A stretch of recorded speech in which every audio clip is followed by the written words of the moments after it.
আল্লাহর নবীর উপর জুলুম নির্যাতন করা হয়েছিল।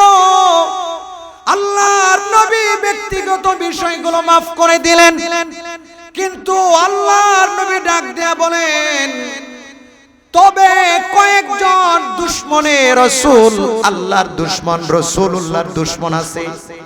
নবীজি তাদের নাম বলে দিলেন আর সাহাবীদেরকে বলে দিলেন, আমি সবাইকে মাফ করে দিলাম, কিন্তু আমার ব্যাপারে যারা গুস্তাখি করেছে, আমার বিরুদ্ধে যারা কবিতা আবৃত্ত করেছে, আল্লাহর শানে যারা গুস্তাখি করেছে, ইসলামের বিরুদ্ধে যারা কবিতা আবৃত্ত করে, ষড়যন্ত্র করে যারা মুসলমানদেরকে মুরতাদ বানানোর চেষ্টা করেছে, সারা পৃথিবীর মধ্যে প্রপাগান্ডা ছড়িয়েছে, আল্লাহর নবী তাদের নাম ধরে বলে দিলেন, এদেরকে যেখানে পাওয়া যাবে সেখানে হত্যা করা হবে। সব মানুষকে আমি মাফ করে দিলাম, কিন্তু যারা ইসলামের বিরুদ্ধে ষড়যন্ত্র করেছে তাদের কোনো মাফ নাই। আল্লাহর নবী ব্যক্তিগত বিষয়গুলোর ব্যাপারে নরম, আর ইসলামের বিরুদ্ধাচরণ যারা করেছে, যারা ইসলামের বিরুদ্ধে ষড়যন্ত্র করেছে, আল্লাহর নবীর সামনে যারা কটূক্তি করেছে, আল্লাহর সামনে যারা কটূক্তি করেছে, আল্লাহর নবী তাকে maaf করেন নাই।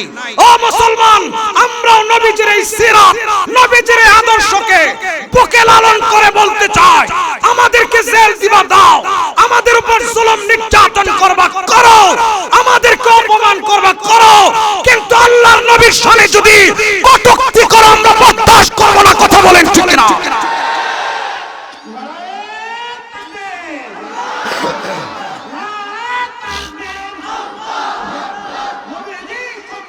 হুশিয়ার সাবধান,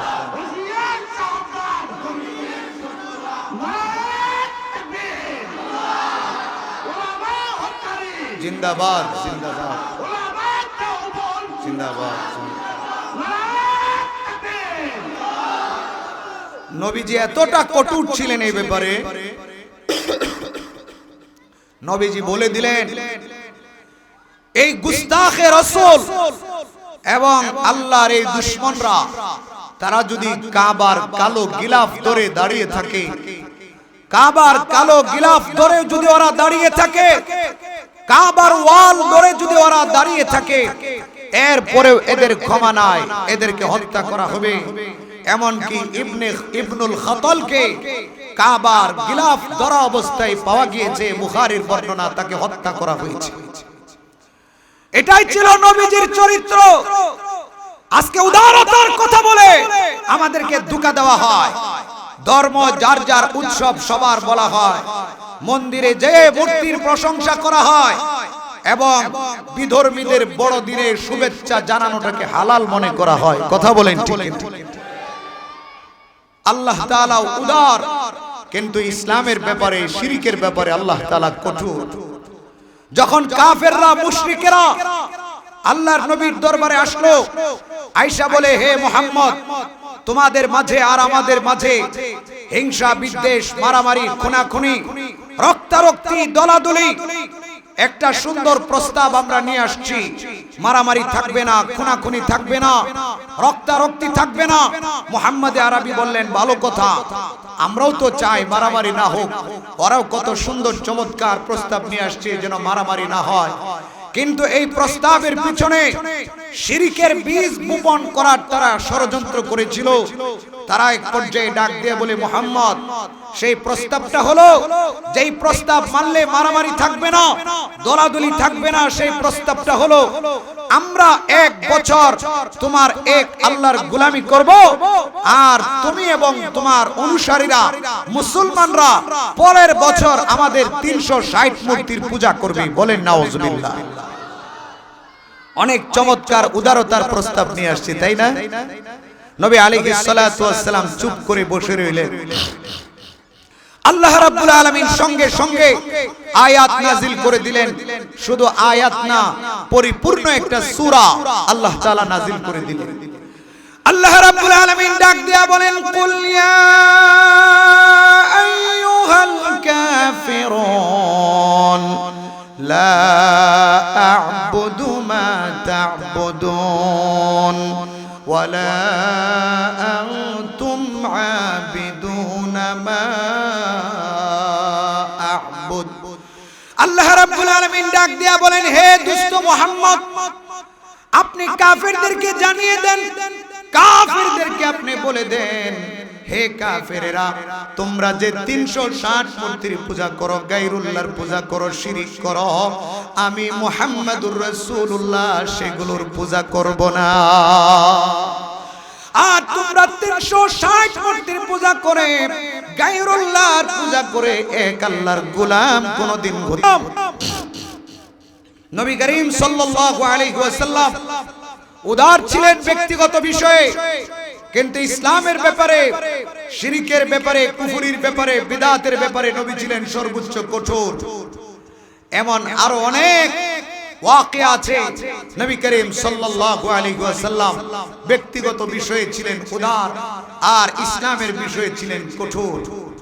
নবী আলাইহিস সালাতু ওয়াস সালাম কোন এক যুদ্ধ শেষ করে সাহাবায়ে কেরামের সঙ্গে বিশ্রাম নিচ্ছেন। নবী করিম সাল্লাল্লাহু আলাইহি ওয়াসাল্লাম সাহাবায়ে কেরাম থেকে একটু আলাদা একটা গাছের ছায়ার মধ্যে বিশ্রাম নিচ্ছেন। তরবারিটা গাছের ডালের সাথে ঝুলায় রাখছেন, বুখারীর বর্ণনা। একটা কাফের কোত্থেকে আসছে, আয়েশা দেখে নবীজি ঘুমায় আছেন, নবীজির তরবারিটা নিয়েছে, তরবারিটা নিয়ে নবীজির ঘাড়ের মধ্যে রাখছে, রাইখা বলে, হে মুহাম্মদ, আমার হাত থেকে তোমাকে কে রক্ষা করবে? নবী আলাইহিস সালাতু ওয়াস সালাম বলে উঠলেন, তোমার হাত থেকে আমাকে আল্লাহ বাঁচাবে, আল্লাহ রক্ষা করবে। বলেন সুবহানাল্লাহ। সঙ্গে সঙ্গে এই কথা বলার সঙ্গে সঙ্গে ওই কাফেরের হাত থেকে তরবারিটা পড়ে গেছে।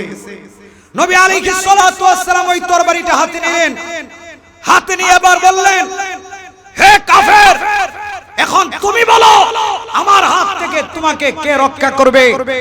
তখন ওই কাফের ডাক দিয়ে বলে, তুমি ছাড়া আমাকে আর কে রক্ষা করবে? আল্লাহর নবী নরম। ওই কাফের যখন বলল, তুমি ছাড়া আমাকে কে রক্ষা করবে, আল্লাহর নবী তাকে maaf করে দিলেন। সাহাবায়ে কেরাম মুহূর্তের মধ্যে নবীজির কাছাকাছি চলে আসছেন। সাহাবায়ে কেরাম তাকে ধরতে চাইলেন, আল্লাহর নবী বললেন, না, বুঝে নাই, ছেড়ে দাও। আল্লাহর নবী তাকে ছেড়ে দিলেন। আল্লাহর নবী ব্যক্তিগত বিষয়ে উদারতার পরিচয় দিলেন। আল্লাহর নবী ব্যক্তিগত বিষয়টা maaf করে দিলেন।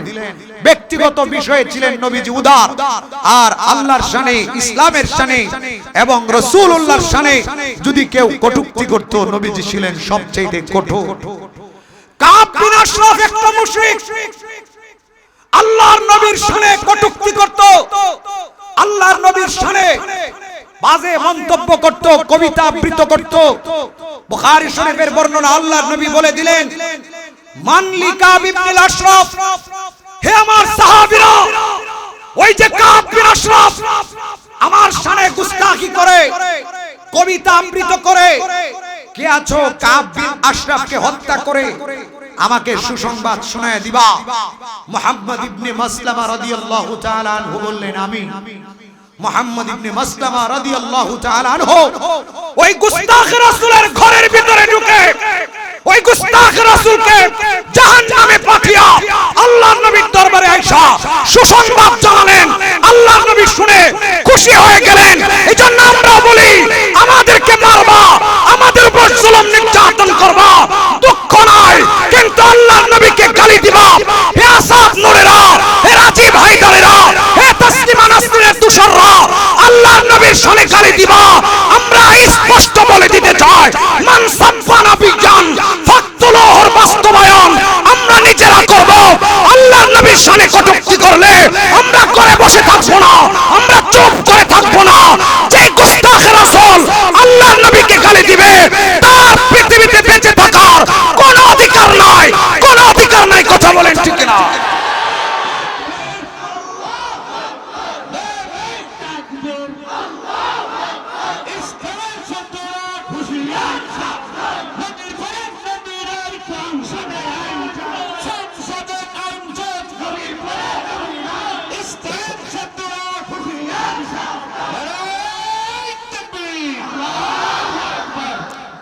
নবী করিম সাল্লাল্লাহু আলাইহি ওয়াসাল্লামের উদারতা এবং কঠোরতা, এই ব্যাপারে অনেক ঘটনা আছে।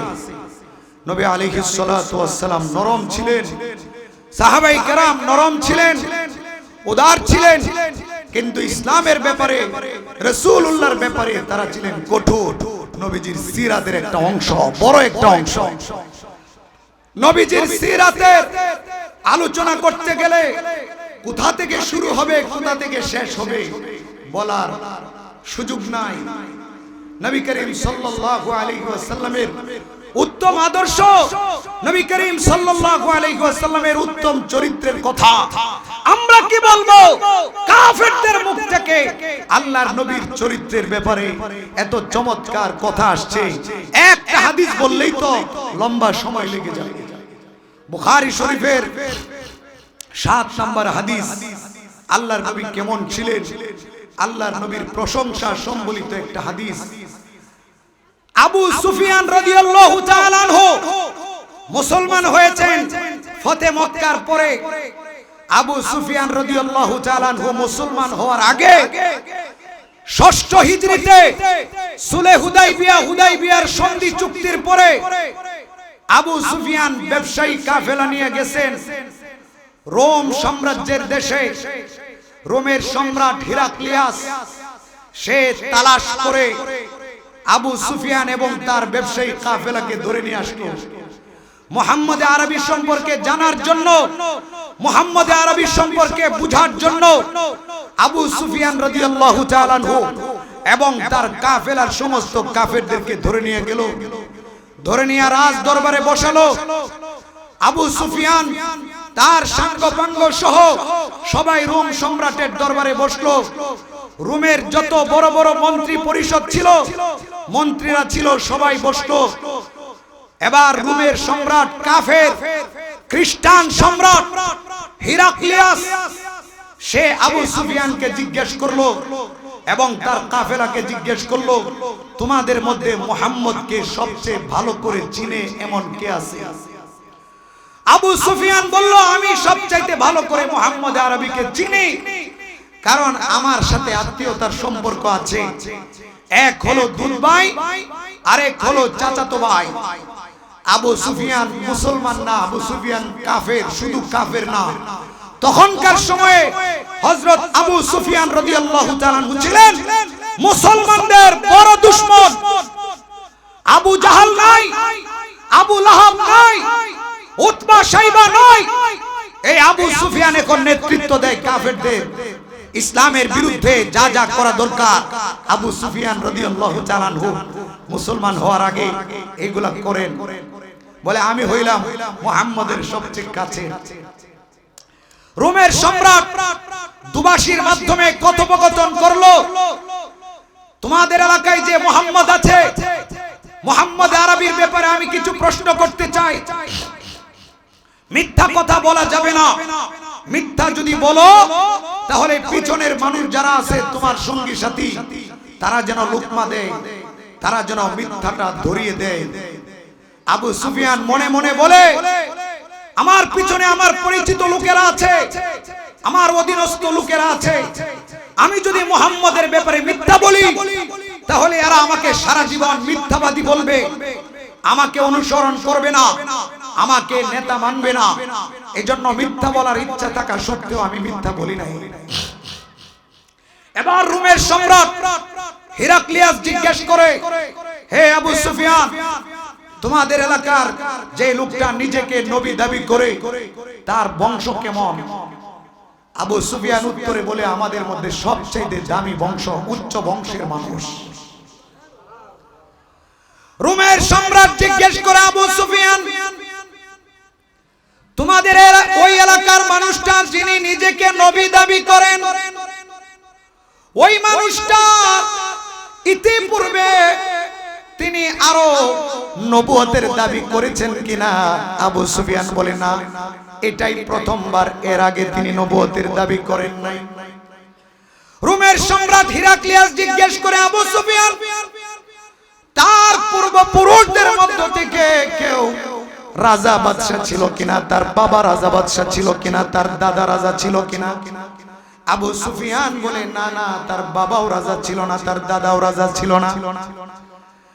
এবার রোমের সম্রাট ডাক দিয়া বলে, হে আবু সুফিয়ান, ওই মানুষটা যিনি নিজেকে নবী দাবি করে সেই মানুষটা মিথ্যা কথা বলে কিনা?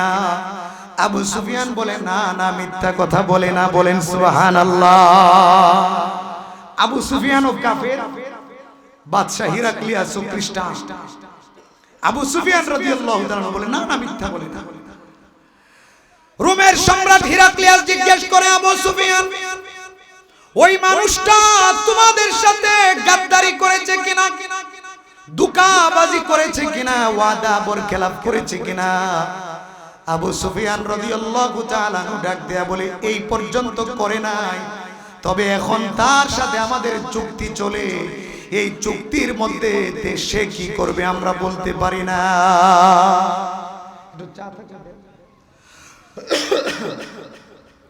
আবু সুফিয়ান রাদিয়াল্লাহু আনহু বলেন, এখন তো চুক্তি চলে, এই চুক্তি চলা অবস্থায় কি করে বলতে পারি না, এতদিন আমাদের সাথে ওয়াদা ভঙ্গ করে নাই। রোমের সম্রাট হিরাক্লিয়াস ডাক দেয়া বলে, আবু সুফিয়ান, এই মানুষটার মধ্যে আর তোমাদের মধ্যে যুদ্ধ লাগে কিনা? আবু সুফিয়ান বলে, হ্যাঁ যুদ্ধ লাগে। রোমের সম্রাট জিজ্ঞেস করে, যুদ্ধের ফলাফল কি? আবু সুফিয়ান ডাক দেয়া বলে, আমি বললাম একবার মুহাম্মদ জিতে আর একবার আমরা জিতি। সিজাল বালতির মতো, একবার তার হাতে আর একবার আমাদের হাতে। আবু সুফিয়ান আরো অনেকগুলো প্রশ্নের সম্মুখীন হয়। তন্মধ্যে ওই রোমের সম্রাট আরো জিজ্ঞেস করে, আবু সুফিয়ান, ওই মুহাম্মদের অনুসারী যারা, এরা কি শক্তিশালী ধনী মানুষ নাকি গরিব মানুষ, দুর্বল মানুষ? আবু সুফিয়ান রাদিয়াল্লাহু তাআলা ডাক দেয়া বলে, মুহাম্মদের যত অনুসারী আছে বেশিরভাগ হলো দুর্বল মানুষ। রোমের সম্রাট ডাক দেয়া বলে, আবু সুফিয়ান, মুহাম্মদের যারা অনুসারী, যারা কালিমা পড়ে মুসলমান হয়ে গেছে, ওরা কি রাগান্বিত হয়ে মুহাম্মদের ধর্মটাকে অপছন্দ করে ওরা কি মুরতাদ হয়েছে, এমন আছে কিনা? আবু সুফিয়ান রাদিয়াল্লাহু তাআলা ডাক দেয়া বলেন, না না, এই পর্যন্ত যারা মুসলমান হয়েছে একজন মুহাম্মদের কোন কার্যক্রমকে অপছন্দ করে, ইসলামের কোন কার্যক্রমকে অপছন্দ করে মুরতাদ হয় না। আবু সুফিয়ান কাফের, প্রশংসা করতেছে। এবার রোমের সম্রাট ডাক দেয়া বলে, আবু সুফিয়ান, আমি তোমাকে প্রশ্ন করেছিলাম, তোমাদের যে এলাকার যে মানুষটা নিজেকে নবী দাবি করে ওই মানুষটার বংশ কেমন? তুমি বললে সব চাইতে উচ্চ বংশের মানুষ।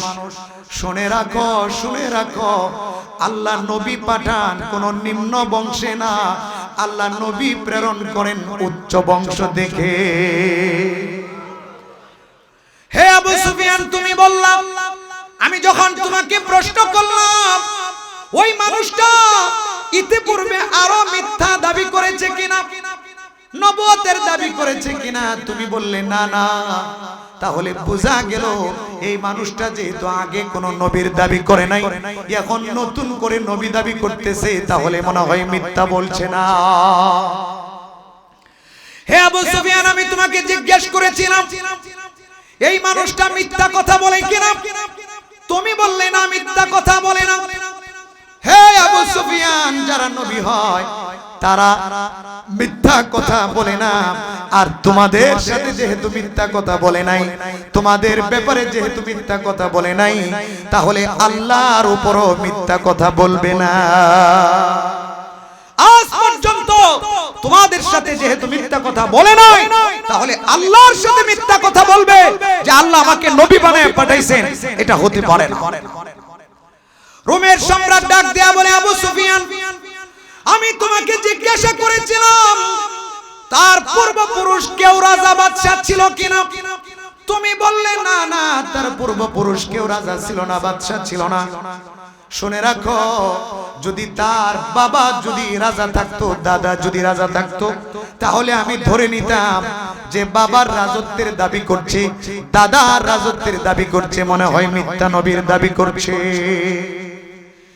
হে আবু সুফিয়ান, আমি তোমাকে জিজ্ঞাসা করেছিলাম ওই মানুষটার অনুসারীরা শক্তিশালী নাকি দুর্বল? তুমি বললে তার অনুসারীরা দুর্বল। শুনে রাখো আবু সুফিয়ান, নবীদের অনুসারী যারা হয় তারা প্রাথমিক পর্যায়ে শক্তিশালী হয় না, তারা প্রাথমিক পর্যায়ে দুর্বল হয়।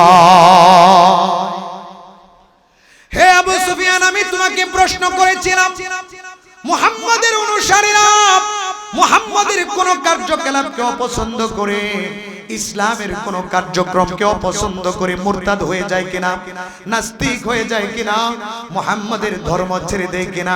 তুমি বললে না, না ছেড়ে দেয় না। শুনে রাখো, ইসলাম ধর্ম সত্য ধর্ম, আর যারা সত্য নবীর অনুসারী হয়ে যায়, ইসলাম যখন তাদের অন্তরের মধ্যে প্রবেশ করে, সত্য ধর্ম যখন তাদের কলবের মধ্যে প্রবেশ করে, তখন তারা সত্য ধর্মের মজা পেয়ে যায়, আর কোনদিন সত্য ধর্মের ত্যাগ করে না। হে আবু সুফিয়ান, আমি তোমাকে প্রশ্ন করেছিলাম মুহাম্মদ তোমাদেরকে কিসের আদেশ করে? তুমি বলেছিলে মুহাম্মদ তোমাদেরকে এক আল্লাহর গোলামি করার কথা বলে, মুহাম্মদ তোমাদেরকে শিরিক না করতে বলে, বাপ দাদার ধর্ম ছেড়ে দিতে বলে, মুহাম্মদ তোমাদেরকে নামাজ পড়ার কথা বলে, মুহাম্মদ তোমাদেরকে সত্য কথা বলতে বলে, মুহাম্মদ তোমাদেরকে যাকাত প্রদান করতে বলে, মুহাম্মদ তোমাদেরকে আত্মীয়তার বন্ধন রক্ষা করতে বলে। শুনে রাখো, শুনে রাখো, যারা নবী হয় তারা এই সমস্ত ভালো উপদেশ দেয়। এবার একজন খ্রিস্টান আরেকজন কাফেরকে উদ্দেশ্য করে বলে, হে আবু সুফিয়ান, তোমরা যার বিরোধিতা করো, ওই উপরওয়ালার কসমকে বলি, আল্লাহর শপথ করে বলছি, তুমি যেই কথাগুলো বললে, এই কথাগুলো যদি সত্য হয়, এই কথাগুলো যদি বাস্তব হয়, তাহলে এই মুহাম্মদ অচিরেই আমার পায়ের নিচের জায়গাটা দখল করে নিবে। হে আবু সুফিয়ান, আমি যদি ওই মানুষটার কাছে যেতে পারি, আমি যদি ওই মানুষটার কাছে থাকতাম, ওই মানুষটা এত দামি, এত দামি, আমি ওই মানুষটার পা দৌত করে, ওই পা দৌত করা পানি দ্বারা আমি গোসল করতাম। বলুন সুবহানাল্লাহ। আমাদের নবীর প্রশংসা এক খ্রিস্টান করতেছে, আরেক কাফের, যিনি আগে কাফের ছিলেন পরে মুসলমান হয়েছেন, আবু সুফিয়ান রাদিয়াল্লাহু তাআলা আনহু, বাধ্য হয়ে নবীজির প্রশংসা করতেছে। আমাদের নবী ছিলেন এমন, কাফেররাও নবীর প্রশংসা করে। আমাদের নবীর প্রশংসা, বুখারী শরীফের হাদিস আরেকটা বলি, আমাদের নবী কেমন ছিলেন, যাতে ওই গুণগুলো আমরা আমাদের ভিতরে ফিট করতে পারি। আজকে তো নবীর সিরাত সম্পর্কে আলোচনা হয়েছে, এবং সিরাতুন নবী মাহফিল, আল্লাহর নবীর কিছু চরিত্র, আল্লাহর নবীর কিছু গুণাবলী শুনা নিজের ভিতরে ফিট করার চেষ্টা করি। সাহাবায়ে কেরাম চেষ্টা করেছেন, সফল হয়েছেন, আমরাও যদি চেষ্টা করি আমরাও সফল হতে পারবো। আল্লাহর নবীর কাছে প্রথম যখন ওহী নাযিল হলো, আল্লাহর নবী ঘাবড়ে গেলেন, আল্লাহর নবী দৌড়ে গেলেন আম্মা জান খাদিজাতুল কুবরা রাদিয়াল্লাহু তাআলা আনহার কাছে, গিয়া বললেন, জাম্মিলুনি জাম্মিলুনি, আমাকে কম্বল দাও, আমার শরীরে জ্বর চলে আসছে, আমাকে কম্বল দাও। কম্বল দিয়া ধরা হলো, কম্বল দেওয়া হলো। আল্লাহর নবী ডাক দিয়া বলেন, আমার ভয় হয় আমি ধ্বংস হয়ে যাব, আমি হালাক হয়ে যাব। তখন আম্মা জান খাদিজাতুল কুবরা বলেছিলেন, কাল্লা লা ইউখজিকাল্লাহু আবাদা, হে আমার স্বামী, কখনো না, কখনো না, আল্লাহ আপনাকে কোনোদিন লাঞ্ছিত করবেন না, আল্লাহ আপনাকে কোনোদিন অপমানিত করবেন না। কারণ আপনার ভিতরে দামি দামি কয়েকটি গুণ আছে, আপনার ভিতরে দামি দামি 5টি গুণ আছে, এমন দামি দামি গুণ যার ভিতরে থাকে আল্লাহ রাব্বুল আলামিন তাদেরকে লাঞ্ছিত করেন না। আম্মা জান খাদিজাতুল কুবরা ডাক দেয়া বলে, নবীজি মাত্র ওহী প্রাপ্ত হলেন, 40 বছর বয়স, এখনো নবীজি নবুয়ত প্রাপ্ত হন নাই। আল্লাহর নবীর দামি দামি গুণ আম্মা জান খাদিজা বর্ণনা করেন। আম্মা জান খাদিজা ডাক দেয়া বলেন, ইন্নাকা লাতাসিলুর রাহিমা ওয়া তাকরিদ দাইফা ওয়া তাহমিলুল কাল্লা ওয়া তাকসিবুল মাদুমা ওয়া তুঈনু আলা নওয়াইবিল হক। আম্মা জান খাদিজা ডাক দেয়া বলে, স্বামী আমার, আল্লাহ আপনাকে কোনোদিন লাঞ্ছিত করবেন না, কারণ আপনার ভিতরে অনেকগুলো গুণ আছে। এক নাম্বার গুণ হলো আপনি মেহমানদারি করেন, লা তাকরিদ দাইফা, আপনি মেহমানদেরকে ফেরত দেন না, আপনি মেহমানদেরকে ভালোভাবে আপ্যায়ন করেন, আপনি মেহমানদারি করেন। 2 নাম্বার ভালো গুণ হলো ওয়া তাহমিলুল কাল্লা, আপনি আরেকজনের বোঝা নিজের মাথায় বহন করেন। আপনি অসহায়, আপনি দুর্বলদের বোঝা নিজের ঘাড়ের মধ্যে, নিজের পিঠের মধ্যে বহন করেন। ওয়া তাসিলুর রাহিমা, আপনি আত্মীয়তার বন্ধন রক্ষাকারী হয়ে যান, তাদের সহযোগী হয়ে যান। এই জন্য আপনার মতো ভালো মানুষটাকে আল্লাহ কোনোদিন লাঞ্ছিত করবেন না, অপমানিত করবেন না।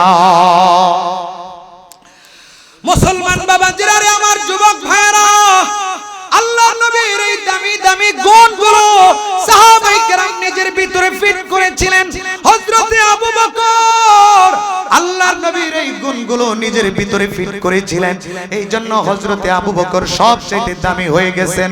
আল্লাহর নবী সরকারে দু জাহা রাহমাতুল লিল আলামিন আবু বকরের ব্যাপারে ডাক দেয়া বলে, আবু বকর আমার উম্মতের মধ্যে সবচেয়ে দামি।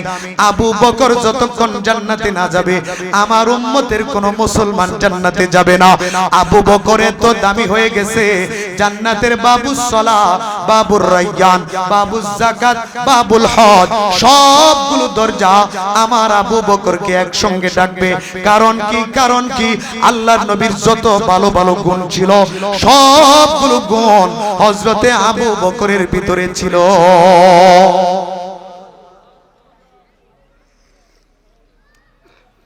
হযরত আবু বকর যখন মক্কা ছেড়ে হাবাশায় হিজরত করবেন, কাপড় চোপড় নিয়ে হযরত আবু বকর মক্কা ছেড়ে হাবাশার দিকে রওনা করলেন। কাফির ইবনে দাগিনা আবু বকরের হাত ধরে, কাফির ইবনে দাগিনা ডাক দিয়া বলে, এই আবু বকর, কোথায় যান? আবু বকর ডাক দিয়া বলে, মক্কায় আর থাকবো না। কেন থাকবেন না? আবু বকর ডাক দিয়া বলে, আপনারা কোরআন পড়তে দেন না, ভালোভাবে নামাজ পড়তে দেন না, আমার উপর জুলুম নির্যাতন করেন। এই জন্য নিয়ত করেছি আর মক্কায় থাকবো না, হাবাশায় চলে যাব। মক্কায় আর থাকবো না, হাবাশায় গিয়া কোরআন পড়বো, নামাজ পড়বো। তখন কাফেরদের সর্দার ইবনু দাগিনা হযরত আবু বকরকে ডাক দেয়া বলে, আবু বকর, লা ইয়াখরুজু মিসলুকা ওয়ালা ইউখরাজু, বুখারীর বর্ণনা।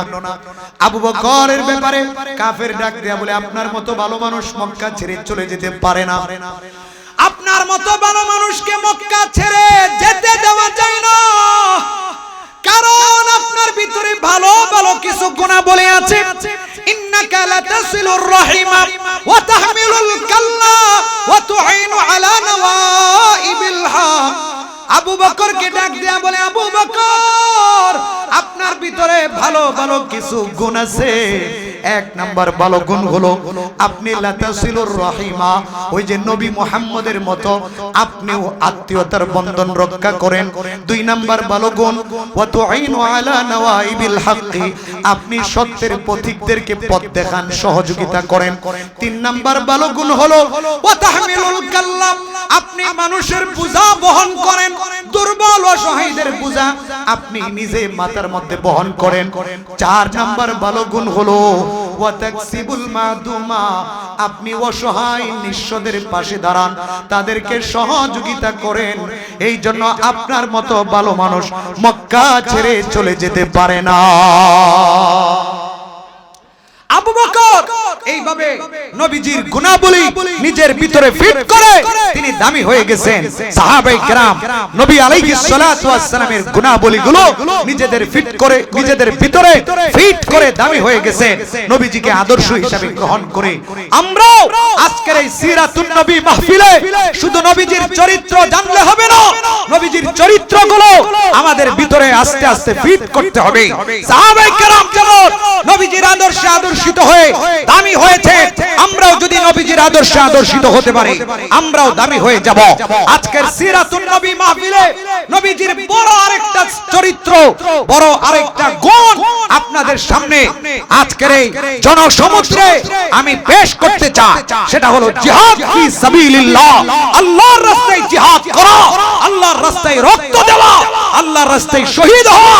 এটা নবীজির জীবনী, নবীজির চরিত্রের বড় একটা অংশ ছিল। কথা বলেন ঠিক কিনা? নবীজির চরিত্রের বড় একটা অংশ, নবীজির জীবনের বড় একটা অংশ গিয়েছে জিহাদ ফি সাবিলিল্লাহ করে। ইতিহাস আপনারা জানেন, নবীজি সশরীরে 27টির মতো যুদ্ধ, 27টির মতো জিহাদ পরিচালনা করেছেন। তার মধ্যে 19টি জিহাদ ছিল বড় জিহাদ, গজওয়ে বদর, গজওয়ে উহুদ, গজওয়ে খান্দক, গজওয়ে তাবুক, এমন বড় বড় জিহাদ নবী করিম সাল্লাল্লাহু আলাইহি ওয়াসাল্লাম নিজে সশরীরে অংশগ্রহণ করে ওই জিহাদগুলো পরিচালনা করেছেন। এবং নবীজি নিজে না গিয়ে সাহাবায়ে কেরামকে পাঠিয়েছেন। এমন আরো 30টির অধিক জিহাদ ফি সাবিলিল্লাহ সংগঠিত হয়েছে। নবীজির জীবনী, নবীজির চরিত্রের বড় একটা অংশ ছিল আল্লাহর রাস্তায় শহীদ হওয়া, আল্লাহর রাস্তায় শাহাদাতের তামান্না লালন করা, আল্লাহর রাস্তায় জিহাদ ফি সাবিলিল্লাহ করা। আমাদেরকেও আজকের এই সিরাত মাহফিল থেকে প্রতিজ্ঞা করতে হবে আল্লাহর নবীর অন্যান্য চরিত্রগুলো আমাদের ভিতরে যেমনি ভাবে ফিট করব, তেমনি ভাবে আল্লাহর নবী একটা তামান্না ছিল শাহাদাতের তামান্না, আল্লাহর নবী একটা মিশন ছিল জিহাদ ফি সাবিলিল্লাহ, ওই মিশনটাকেও আমাদের মনের মধ্যে লালন করব। কথা বলেন ঠিক কিনা?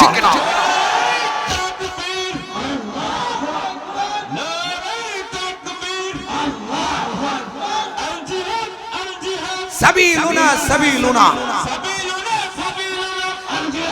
এবং যখন দরকার পড়বে, যখন দরকার পড়বে, যখন প্রয়োজন পড়বে, সময় কম, যখন প্রয়োজন হবে আল্লাহর নবীর ওই সিরাত, ওই চরিত্র আমাদের ভিতরে আমরা ফিট করব। যখন প্রয়োজন হবে, অচিরেই হয়তো প্রয়োজন হতে পারে, জিহাদ ফি সাবিলিল্লাহ, গাজওয়াতুল হিন্দের দামামা বেজে উঠেছে। ওই হিন্দুস্তানের কসাইরা আমাদের বিরুদ্ধে ষড়যন্ত্র আরো আগে থেকে শুরু করে দিয়েছে, আমরা এখন টের পাচ্ছি। কথা বলেন ঠিক কিনা? এই প্রেক্ষাপট আল্লাহর নবী বর্ণিত ওই জিহাদ ফি সাবিলিল্লাহর দিকে আমাদের নিয়ে যাবে। সুতরাং ওই জিহাদ ফি সাবিলিল্লাহ নবীজির এই সিরতটাকে আমরা এখন থেকে মনের মধ্যে লালন করব।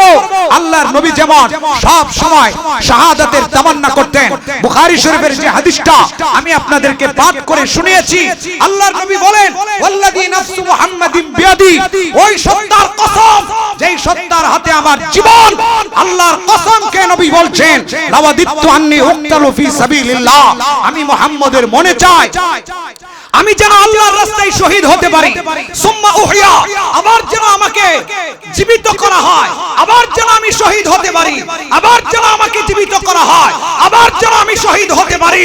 এইভাবে আল্লাহর নবী 4 বার শাহাদাতের তামান্না মনের মধ্যে লালন করেছেন।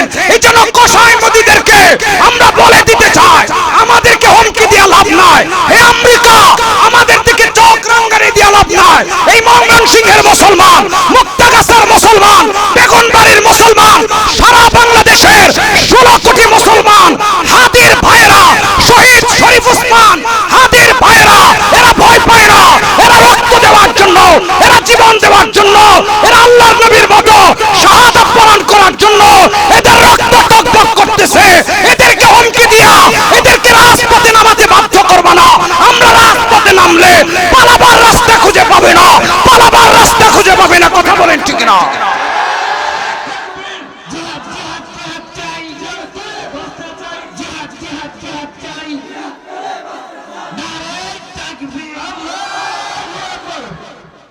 কোরআনের আলো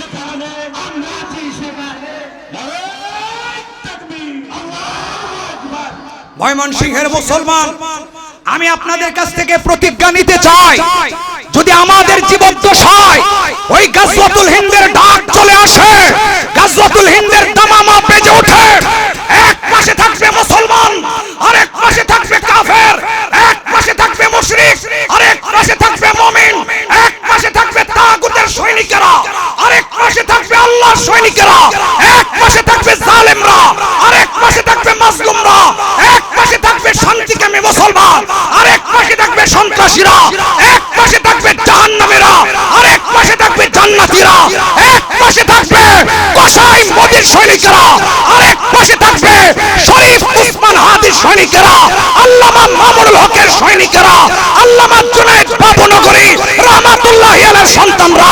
যদি ওই পরিবেশ তৈরি হয়ে যায়, আর যদি উলামায়ে কেরাম ডাক দেয়, হে যুবক তৈরি হও, হে বৃদ্ধ তৈরি হও, হে চাকরিজীবী তৈরি হও, হে পেশাজীবী তৈরি হও, কারা কারা জান্নাতি কাফেরে যুক্ত হওয়ার জন্য প্রস্তুত থাকবেন, তো হাত তুলে দেখিয়ে দেন।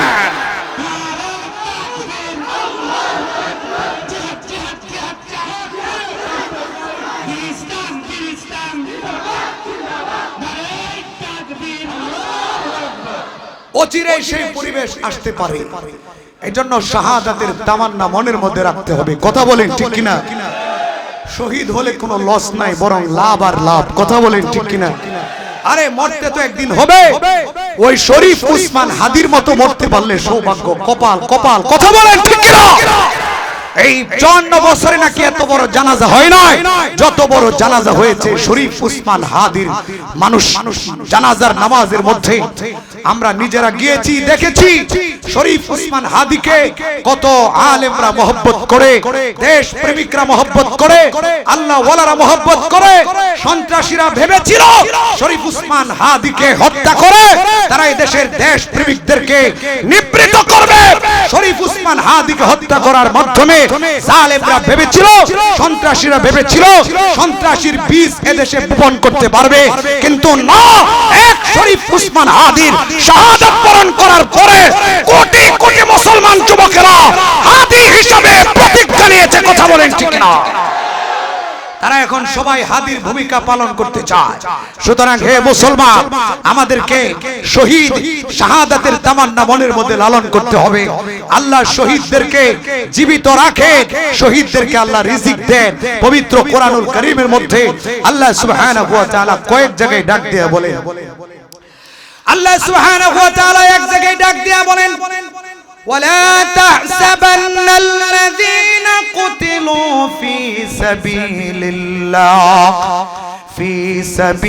الله أمواتا بل أحياء عند ربهم يرزقون فرحين بما آتاهم الله من فضله। আল্লাহ রাব্বুল আলামিন ডাক দিয়ে বলেন, যারা আল্লাহর রাস্তায় শহীদ হয় তাদেরকে তোমরা মৃত ধারণা করবে না। যারা আল্লাহর রাস্তায় মারা যায়, আল্লাহর রাস্তায় যারা জীবন দেয়, যারা শহীদ হয়ে যায়, তাদেরকে তোমরা মৃত ধারণা করবে না, বরং তারা জীবিত। আমি আল্লাহর কাছে তারা রিজিক প্রাপ্ত। বলুন সুবহানাল্লাহ। শুধু তাই নয়, শুধু তাই নয়, ফারিহিনা বিমা আতাহুমুল্লাহু মিন ফাদলিহি। আল্লাহ তাআলা তাদেরকে যে নিয়ামত দান করেছেন, আল্লাহ তাআলা তাদেরকে যে অনুগ্রহ করেছেন, এই অনুগ্রহ পাওয়ার পরে, এই নিয়ামতগুলো পাওয়ার পরে তারা আনন্দিত, তারা খুশিতে আত্মহারা। শুধু তাই নয়, নিজেরা খুশি তা নয়, বরং ফেরেশতাদেরকে বলে, হে ফেরেশতারা, আমার বাবাকে জানিয়ে দাও, আমার ভাইকে জানিয়ে দাও, আমার বন্ধু বান্ধবকে জানিয়ে দাও, ওরা যেন ভয় না পায়, ওরা যেন জেনে নেয় আমরা শহীদ হয়ে লস করি নাই, আমরা শহীদ হয়ে জান্নাতের মেহমান হয়ে গেছি, আমরা শহীদ হয়ে আল্লাহর পক্ষ থেকে অনেক পুরস্কার প্রাপ্ত হয়েছি। ওরাও যেন শাহাদাতের তামান্না মনের মধ্যে লালন করে, ওরাও যেন শহীদ হয়ে আমাদের মতো নিয়ামত প্রাপ্ত হয়ে যায়। আল্লাহ নবী ডাক দেয়া বলেন, লিশাহিদি সিত্তু খিসালিন ইনদাল্লাহ। আল্লাহর নবী ডাক দেয়া বলেন, শহীদের জন্য আল্লাহর কাছে 6 ছয়টি বড় বড় পুরস্কার, ছয়টি বড় বড় নিয়ামত আল্লাহর কাছে রয়েছে। এক নাম্বার পুরস্কার হলো ইগফারু লাহু ফি আউয়ালিদ দাফা। আল্লাহর নবী ডাক দেয়া বলেন, আউয়ালিদ দাফা মানে প্রথম পর্যায়ে মারা যাওয়ার সাথে সাথে তাকে maaf করে দেওয়া হয়। ওয়ায়ুরা মাকাদুহু ফিল জান্নাহ, জান্নাতের মধ্যে তার ঠিকানা দেখায় দেওয়া হয়। ফেরেশতারা বলে, তুমি আল্লাহর রাস্তায় জীবন দিয়েছো, তুমি শহীদ হয়েছো, ওই যে তাকায় দেখো এত সুন্দর জান্নাতের মধ্যে তোমার বসবাস হবে। আল্লাহর নবী ডাক দেয়া বলেন, দুই নাম্বার পুরস্কার হলো ওয়ায়ুজারু মিন আযাবিল কবর, কবরের আযাব থেকে মুক্ত করে দেওয়া হয়। শহীদ যারা হবে, আল্লাহর রাস্তায় যুদ্ধ করে শহীদ হোক অথবা জুলুম নির্যাতনের শিকার হয়ে শহীদ হোক, যারা শহীদ হয়ে যাবে আল্লাহর নবী ডাক দেয়া বলেন তাদের কবরে আযাব হবে না, আল্লাহ রাব্বুল আলামিন তাদের কবরে আযাব maaf করে দিবেন। তিন নাম্বার পুরস্কার আল্লাহর নবী ডাক দেয়া বলেন ওয়ায়ামানু মিনাল ফাযাইল আকবার।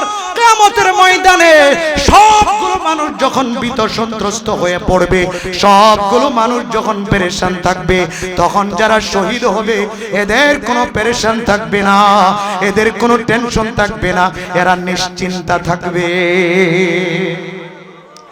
চার নাম্বার পুরস্কার, শহীদ হলে লস নাই। চার নাম্বার পুরস্কার আল্লাহর নবী ডাক দেয়া বলেন ওয়ায়ুদু ইনদা রাসিহি তাজুল ওয়াকার ইয়াকুতাতুম মিনহা খায়রুম মিনাদ দুনিয়া ওয়া মা ফিহা। আল্লাহর নবী ডাক দেয়া বলে শহীদের সম্মানার্থে তার মাথার কাছে একটা মুকুট রাখা হবে, শাহী মুকুট। ওই মাথার মুকুটের মধ্যে অনেকগুলো মুক্তা থাকবে, এক একটা মুক্তা দুনিয়ার চাইতেও দামি হবে, বলুন সুবহানাল্লাহ। পাঁচ নাম্বার পুরস্কার আল্লাহর নবী ডাক দেয়া বলেন যারা শহীদ হয়ে যাবে তাদের পাঁচ নাম্বার পুরস্কার হলো আল্লাহ রাব্বুল আলামিন তাদেরকে বলবেন ৭২ জন জান্নাতের রমণী দিলাম তোমাকে বিবাহ করার জন্য।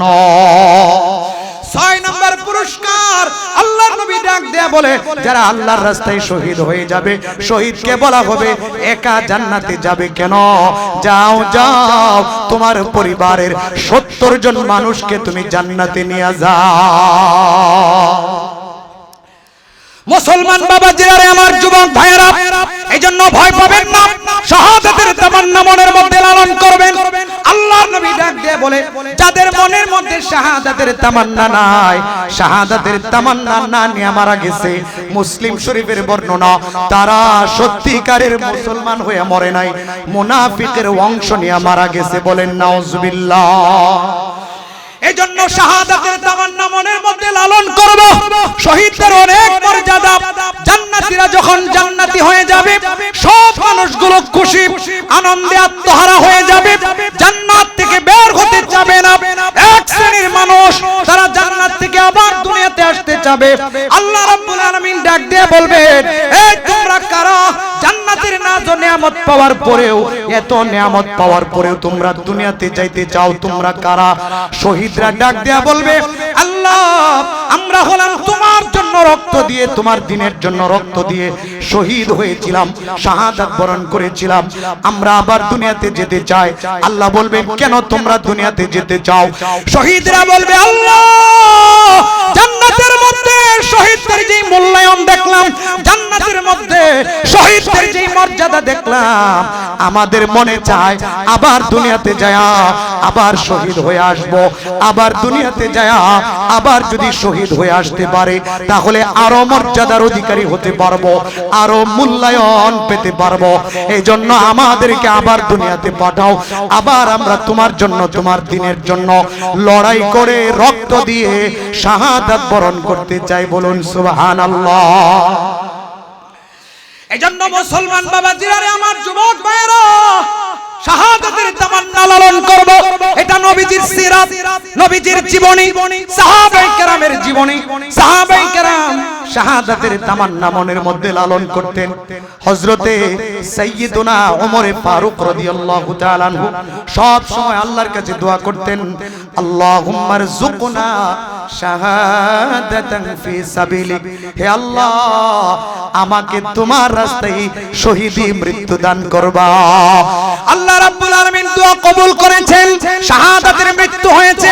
আব্দুল্লাহ যুলবাজাদাইন রাদিয়াল্লাহু তাআলা আনহু আল্লাহর নবীর কাছে বলেছেন, ইয়া রাসূলুল্লাহ, ইয়া হাবিবাল্লাহ, বাড়ি ছাড়লাম, মা ছাড়লাম, আত্মীয় স্বজন ছাড়লাম, সম্পদ ছাড়লাম, আমার তেমন কোনো আশা নাই, আমার একটা আশা, সেটা হলো আপনি আমার জন্য দোয়া করেন, আল্লাহ যেন আমাকে শহীদি মৃত্যু দান করেন।